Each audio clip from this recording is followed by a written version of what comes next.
శతమానం భవతి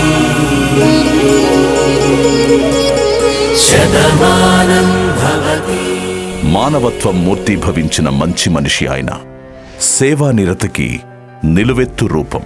దీక్ష, పట్టుదల, క్రమశిక్షణకు మారుపేరు.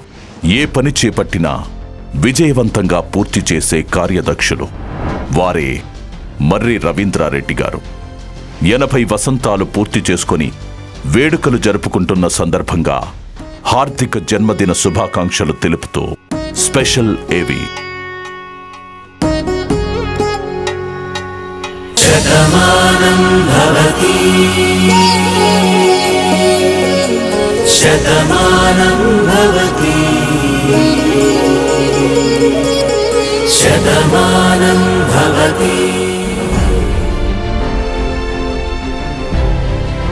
దివంగత నేత, మాజీ ముఖ్యమంత్రి మర్రి చెన్నారెడ్డి సావిత్రమ్మ దంపతులకు 4 సంతానం.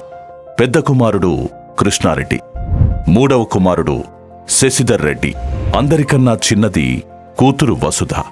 చెన్నారెడ్డి గారి 2వ సంతానం మర్రి రవీంద్రారెడ్డి గారు 1942 జూన్ 15న హైదరాబాదులో జన్మించారు. విశ్వకవి రవీంద్రనాథ్ ఠాగూర్ స్ఫూర్తితో ఆయనకు గుర్తుగా రవీంద్రుడి పేరు పెట్టారు.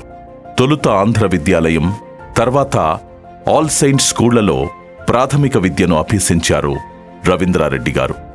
నిజాం కాలేజీలో PUC పూర్తి చేశారు రవీంద్రారెడ్డి గారు.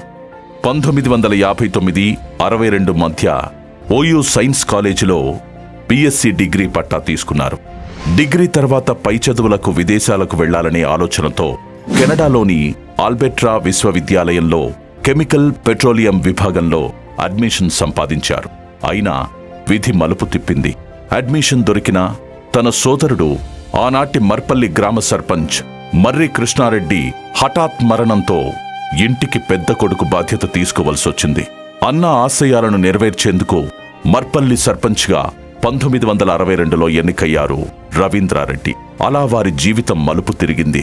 అదే క్రమంలో హైదరాబాద్ జిల్లా పంచాయత్ ఛాంబర్ కార్యదర్శిగా ఎన్నుకోబడ్డారు. 1970 ఏప్రిల్లో శ్రీమతి సరళాదేవితో వివాహం జరిగింది.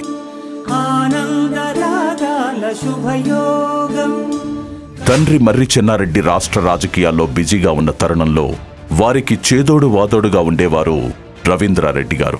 డిగ్రీ చదువుకునే రోజుల్లోనే బ్రిక్ ఇండస్ట్రీ ఏర్పాటు చేసి మధ్యాహ్నం లంచ్ టైంలో వెళ్లి నిర్వహించేవారు.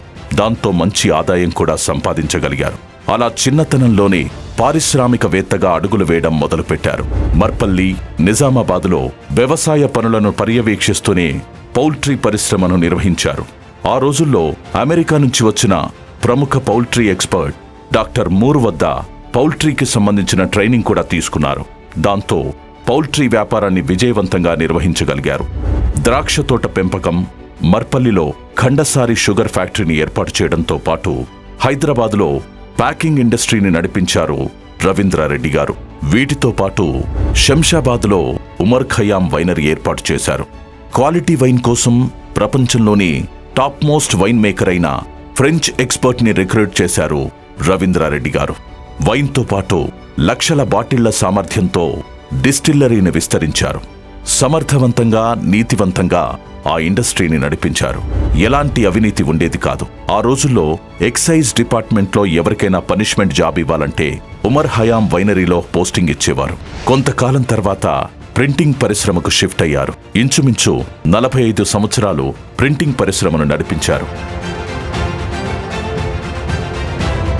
50 ఏళ్లుగా యాక్టివ్ రోటేరియన్గా ఎంతో గుర్తింపు సంపాదించారు రవీంద్రారెడ్డి గారు. రోటరీ క్లబ్ ఆఫ్ హైదరాబాద్ మెంబర్గా ప్రస్థానం మొదలుపెట్టి ఆ క్లబ్కు ప్రెసిడెంట్గా, తదనంతరం రోటరీ డిస్ట్రిక్ట్ గవర్నర్గా అనేక సేవలందించారు. గవర్నర్గా ఉన్న రోజుల్లో తన రోటరీ జిల్లాల్లో 38 కొత్త క్లబ్బులు మొదలుపెట్టించారు. అది ఈనాటికి ఒక వరల్డ్ రికార్డుగా చెప్పుకుంటారు. రోటరీ క్లబ్ ద్వారా వారు అనేక సేవా కార్యక్రమాలు చేపట్టారు. వాటిలో ప్రత్యేకంగా చెప్పుకోదగినవి pulse polio, hepatitis B vaccination కార్యక్రమాలు. 1985 పల్స్ పోలియో కార్యక్రమం మొదలుపెట్టిన తర్వాత జాతీయ స్థాయిలో నేషనల్ పోలియో కమిటీ సభ్యునిగా వ్యవహరించారు రవీంద్రారెడ్డి గారు. పోలియో చుక్కలు అక్టోబర్లో గాంధీ జయంతి రోజున, నవంబర్లో నెహ్రూ జయంతి రోజున, డిసెంబర్లో మరో రోజు 3 దఫాలుగా పోలియో డ్రాప్స్ వేయించాలన్న రవీంద్రారెడ్డి సూచనలని ప్రభుత్వం అమలు చేసింది. దేశంలో పోలియో నిర్మూలనలో విజయం సాధించడానికి ఆనాడు రవీంద్రారెడ్డి గారు సూచించిన కార్యక్రమం నాంది పలికిందంటే అతిశయోక్తి కాదు. రోటరీ క్లబ్ ఆఫ్ హైదరాబాద్ చేపట్టిన మరో ముఖ్యమైన కార్యక్రమం హెపటైటిస్ బి వ్యాక్సినేషన్. 2002-3లో శాంతా బయోటెక్ వారు తయారు చేసిన హెపటైటిస్ బి వ్యాక్సిన్ ని రోటరీ క్లబ్ ఆఫ్ హైదరాబాద్ తరపున ₹1,40,00,000 గ్లోబల్ గ్రాంట్తో హైదరాబాద్, రంగారెడ్డి జిల్లాల్లోని 250 పాఠశాలల్లో 50,000 మంది పిల్లలకు వ్యాక్సిన్ ఇచ్చే కార్యక్రమంగా రూపొందించారు రవీంద్రారెడ్డి గారు. అయితే దాన్ని పకడ్బందీ వ్యూహంతో, అప్పటి ప్రభుత్వ సహకారంతో 12 మండలాల్లో 250 పాఠశాలలు, 50,000 మంది చిన్నారులకు మాత్రమే పరిమితమైన ఆ ప్రాజెక్టును విస్తరించి ఒక్క పైసా అదనంగా ఖర్చు పెట్టకుండా 1,00,000 మందికి పైగా చిన్నారులకు పూర్తిగా 3 డోసులతో వ్యాక్సినేషన్ విజయవంతంగా పూర్తి చేయించారు. చాలా సమర్థవంతంగా ముందుకు తీసుకెళ్తూ ఆ లక్ష్యాన్ని అధిగమించి 3 రెట్లు అధికంగా ఆ ప్రాజెక్టును విజయవంతం చేయగలిగారు. ఇది రవీంద్రారెడ్డి గారి నిబద్ధత, ప్రత్యేకమైన కృషికి నిదర్శనం. 1993 లాతూర్ భూకంపం సంభవించినప్పుడు 10,000 మందికి పైగా చనిపోయారు. 10 లక్షల మందికి పైగా నిరాశ్రయులయ్యారు. మహారాష్ట్ర ప్రభుత్వ స్వచ్ఛంద సంస్థల భాగస్వామ్యంతో పునర్నిర్మాణ కార్యక్రమాన్ని చేపట్టిన సమయంలో రోటరీ క్లబ్ ఆఫ్ హైదరాబాద్ తరపున దాదాపు 9 కోట్ల నిధులతో బాధితులకు పక్కా ఇళ్లు కట్టించడంలో రవీంద్రారెడ్డి గారి కృషి ఎనలేనిది. దాంతో ఎన్నో ప్రశంసలు అందుకున్నారు. లాతూర్ భూకంప బాధితులను ఆదుకున్న స్ఫూర్తితోనే హైదరాబాద్ పట్టణంలో కూడా స్లమ్ క్లియరెన్స్ కార్యక్రమంలో భాగంగా ప్రభుత్వ సహకారంతో కొన్ని వందల మందికి పక్కా ఇళ్లు కట్టించే కార్యక్రమాన్ని రవీంద్రారెడ్డి గారి ఆధ్వర్యంలో రోటరీ క్లబ్ ఆఫ్ హైదరాబాద్ చేపట్టింది. మెదక్ జిల్లాలో 12,000 జనాభా కలిగిన ఇస్మాయిల్ ఖాన్ పేట గ్రామంలో ప్రతి ఇంటికి రక్షిత నీటి సరఫరాతో పాటు డ్రైనేజీ వ్యవస్థను ఏర్పాటు చేసే లక్ష్యంతో న్యూయార్క్ ప్రాంతంలోని ఒక రోటరీ క్లబ్ సహకారంతో ఒక బృహత్తర కార్యక్రమం అమలు చేయించారు రవీంద్రారెడ్డి గారు. ఈ అవసరాల కోసం నిధులు బయట నుంచి వచ్చిన Manjira water pipe line Ismail Khan పేటకు రావడానికి అన్ని పార్టీల వారిని ఒప్పించి సుమారు ₹2 కోట్ల ప్రభుత్వ నిధులను మంజూరు చేయించగలిగారు. దాంతో ఇస్మాయిల్ ఖాన్ పేట రూపురేఖలే మారిపోయాయి. రోటరీ ఫౌండేషన్కు $2.5 లక్షల అమెరికన్ డాలర్లను డొనేషన్గా ఇవ్వడం మర్రి రవీంద్రారెడ్డి దాతృత్వానికి నిదర్శనం. రోటరీ ఫౌండేషన్ వ్యవస్థాపకులు ఆర్చీ క్లూమ్ పేరిట ఉన్న ప్రతిష్టాత్మకమైన ఆర్చీ క్లూమ్ సొసైటీ సభ్యునిగా గౌరవం వారికి లభించింది. ప్రపంచవ్యాప్తంగా జరిగే సేవా కార్యక్రమాలకు తాను డొనేషన్ చేసిన డబ్బుతో కాంట్రిబ్యూట్ చేయడంతో పాటు తన క్లబ్ అయిన రోటరీ క్లబ్ ఆఫ్ హైదరాబాద్ కూడా వారి సేవా కార్యక్రమాలు నిర్వహించడానికి శాశ్వతంగా డబ్బు వచ్చేలా రవీంద్రారెడ్డి వీలునామా రాసినట్టయింది. రవీంద్రారెడ్డి గారి మంచి మనసుకు ఇదొక మచ్చు తునక.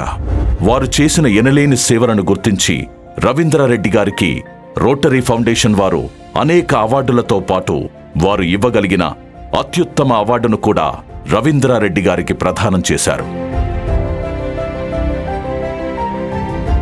వికారాబాద్, రంగారెడ్డి జిల్లాలు ఏర్పడకముందు ఆ ప్రాంతమంతా హైదరాబాద్ జిల్లాలోనే ఉండేది. హైదరాబాద్ రాజధాని అయినప్పటికీ దానికి అతి సమీపంలోని ప్రాంతాలన్నీ చాలా వెనుకబడి ఉన్న పరిస్థితి. వెనుకబడ్డ ప్రాంతమైన వికారాబాద్ అభివృద్ధి చెందాలంటే విద్యా సౌకర్యాలు కల్పించడం ఒక్కటే మార్గమని భావించారు డాక్టర్ మర్రి చెన్నారెడ్డి గారు. దానికోసం వికాస మండలి అనే సొసైటీని స్థాపించారు. స్థానికుల సహకారంతో 1968లో శ్రీ అనంత పద్మనాభ కళాశాలను స్థాపించారు. 140 మంది ఇంటర్మీడియట్ విద్యార్థులతో మొదలైన ఈ కళాశాల నేడు 2,000 మందికి పైగా విద్యార్థులతో పీజీ స్థాయి వరకు విద్యను అభ్యసించే అవకాశాన్ని కల్పించారు. ఆర్ట్స్, సైన్స్ మరియు కామర్స్ కోర్సులతో 43 ఎకరాల విశాలమైన ప్రాంగణంలో ప్లేగ్రౌండ్స్, జిమ్స్, ఎన్సీసీ లాంటి శిక్షణా కార్యక్రమాలతో కళాశాలను తీర్చిదిద్దారు. మర్రి చెన్నారెడ్డి వ్యవస్థాపక అధ్యక్షులుగా ప్రారంభమైన వికాస మండలికి 1988లో ఎన్నికైన రవీంద్రారెడ్డి ఈనాటి వరకు కొనసాగుతున్నారు. College management committee chairman cum కరెస్పాండెంట్గా కూడా వ్యవహరించారు. 1988లో వారు బాధ్యతలు చేపట్టినప్పుడు 27,000 చదరపడుగుల విస్తీర్ణంలో ఉన్న కళాశాల భవనాన్ని అంచెలంచెలుగా విస్తరిస్తూ 76,000 చదరపడుగులకు విస్తరించారు. శాప్ కళాశాల నేడు రాష్ట్రంలోని తలమానికంగా తీర్చిదిద్దబడింది. ఈ కళాశాలలో చదువుకున్న ఎంతో మంది విద్యార్థులు దేశ విదేశాల్లో అన్ని రంగాల్లో అనేక ఉన్నతమైన కీలకమైన పదవుల్లో రాణించడం ఆనాటి మర్రి చెన్నారెడ్డి గారి కళ సార్థకం చేయడంలో రవీంద్రారెడ్డి గారి కృషి ఎంతో ఉందని చెప్పుకోవాలి. శాప్ కళాశాలను చదువుల కోవెలగా తీర్చిదిద్దడంలో రవీంద్రారెడ్డి గారి కృషి అనన్య సామాన్యం. ఇక తన తండ్రి మర్రి చెన్నారెడ్డి గారికి కిడ్నీ దానం చేసి గొప్ప మానవతామూర్తిగా ఎదిగారు. ప్రజాసేవకు అంకితమైన చెన్నారెడ్డి గారు తీరికలేని రాజకీయాలతో దీర్ఘకాలం కిడ్నీ సంబంధిత వ్యాధితో అనారోగ్యం బారిన పడ్డారు. కిడ్నీ సమస్య తీవ్రంగా వేధిస్తున్న 1989లో మర్రి చెన్నారెడ్డి గారు పిసిసి అధ్యక్ష బాధ్యతలు స్వీకరించి రాష్ట్రంలో కాంగ్రెస్ పార్టీని తిరిగి అధికారంలోకి తీసుకొచ్చారు. రెండోసారి ముఖ్యమంత్రిగా బాధ్యతలు స్వీకరించారు. ఆ సమయానికే వారికి కిడ్నీ సంబంధిత వ్యాధి మరింత తీవ్రతరమైంది. డయాలసిస్తో యాక్టివ్గా ఉండడం వీలు కాదని, కిడ్నీ ట్రాన్స్ప్లాంటేషనే పరిష్కారమని డాక్టర్లు సూచించడంతో ఆపరేషన్కి సిద్ధమయ్యారు. అయితే అప్పుడు ఇక్కడికన్నా అమెరికాలోనే మెరుగైన వైద్యం సాధ్యమవుతుందని డాక్టర్లు అభిప్రాయపడ్డారు. కిడ్నీ దాత కోసం వెతుకుతున్న సమయంలో చెన్నారెడ్డి గారి 3 పిల్లలు ముందుకొచ్చారు. అందరికన్నా రవీంద్రారెడ్డి గారి కిడ్నీ ఎక్కువగా మ్యాచ్ అయింది. అన్ని టెస్టులు చేయించుకున్నారు. తండ్రికి కిడ్నీ ఇచ్చేందుకు ఏ సమస్య లేదని డాక్టర్లు చెప్పడంతో సిద్ధమైపోయారు. తండ్రితో పాటే అమెరికాకు పయనమయ్యారు. కిడ్నీ తొలగించే సమయంలో ఎవరి బలవంతం మీదైనా కిడ్నీ దానం చేస్తున్నారా? ఇష్టం లేకపోతే చెప్పండి, ఆపరేషన్ ఆపేస్తాం. బలవంతమైతే మా నిబంధనలు ఒప్పుకోవు అని అమెరికా డాక్టర్లు ప్రశ్నించారట. దాంతో వారు చెప్పిన సమాధానం విని డాక్టర్లే ఆశ్చర్యపోయారు. తండ్రికి తన కిడ్నీ ఇవ్వడం ద్వారా తానేం త్యాగం చేయట్లేదని, ఆయన కడుపున పుట్టిన కొడుకుగా రుణం తీర్చుకునే అవకాశం అని డాక్టర్లతో చెప్పారట. దాంతో కన్విన్స్ అయిన వైద్యులు రవీంద్రారెడ్డి గారి కిడ్నీని తీసి మర్రి చెన్నారెడ్డి గారికి అమర్చారు. కిడ్నీ ట్రాన్స్ప్లాంటేషన్ తర్వాత ముఖ్యమంత్రి మర్రి చెన్నారెడ్డి గారు మరింత యాక్టివ్గా రాజకీయాల్లో భాగస్వాములయ్యారు. అలా తండ్రి రుణం తీర్చుకొని గొప్ప మానవతావాదిగా ఎదిగారు రవీంద్రారెడ్డి గారు. 1991లో టీటీడీ దేవస్థానం బోర్డు సభ్యులుగా బాధ్యతలు చేపట్టారు రవీంద్రారెడ్డి గారు. 2 ఏళ్ల తన పదవీ కాలంలో టీటీడీ బోర్డులో ఎన్నో సంస్కరణలు చేపట్టారు. బోర్డు సభ్యునిగా 8 సబ్ కమిటీల్లో మెంబర్గా పనిచేసే అవకాశం రవీంద్రారెడ్డి గారికి లభించింది. సుమారు 3,000 మంది సిబ్బందిని రెగ్యులరైజేషన్ చేయించడంలో కీలక పాత్ర పోషించారు రవీంద్రారెడ్డి గారు. పర్చేజ్ కమిటీ సభ్యునిగా ఉన్న తరుణంలో టెండర్ల ప్రక్రియ పూర్తయిన తర్వాత కూడా కలగజేసుకుని 26 కోట్ల రూపాయలకు పైగా ఆదా చేయించడం రవీంద్రారెడ్డి గారికే సాధ్యమైంది. తనకు ప్రింటింగ్ రంగంలో ఉన్న అనుభవంతో టీటీడీ ప్రింటింగ్ ప్రెస్ మొత్తం ప్రక్షాళన చేయించారు. దాని ఫలితంగా టీటీడీ పబ్లికేషన్స్ అన్నీ త్వరితగతిన ప్రింట్ కావడం సాధ్యపడింది. 1996 డిసెంబర్ 2న తండ్రి మర్రి చెన్నారెడ్డి మరణించారు. వారి ఆశయాలను కొనసాగించేందుకు, ఆలోచనలను ముందుకు తీసుకెళ్లేందుకు డాక్టర్ మర్రి చెన్నారెడ్డి మెమోరియల్ ట్రస్టును ఏర్పాటు చేయడం జరిగింది. తొలుత చెన్నారెడ్డి గారి సతీమణి సావిత్రీదేవి గారు చైర్మన్గా వ్యవహరించారు. 2000 సంవత్సరంలో వారి మరణం తర్వాత రవీంద్రారెడ్డి గారు లైఫ్ టైం చైర్మన్గా ఎన్నికయ్యారు.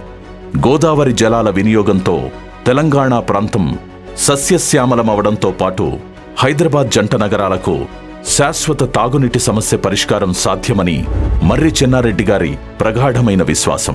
అలాగే సామాజిక ఆర్థిక అభివృద్ధితోనే నక్సల్ సమస్య పరిష్కారం కాగలదనే విశ్వాసం కూడా వారికుండింది.